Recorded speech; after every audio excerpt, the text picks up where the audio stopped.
ये 3 अल्फाज लिखने में किसको एतराज़ हो सकता है?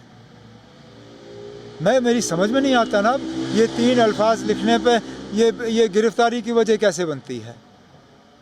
ये आप इसका मतलब मतलब कोई वाकई कोई मतलब दिमागी तौर बहुत ज़्यादा बीमार होगा जो इन 3 अल्फाजों को लेके इसके ऊपर कोई केस बना सकता है।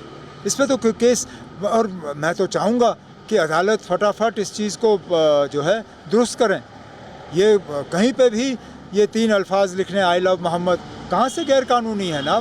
अगर 1 मिनट के लिए आप इसको एक मज़हब के साथ जोड़ देते हैं तब भी इसमें क्या गलती है ना? क्या बाकी मज़हब जो हैं अपने रहनुमा, अपने जो मज़हबी जो हमारे ये हैं, हाँ, उनके बारे में नहीं लिखते?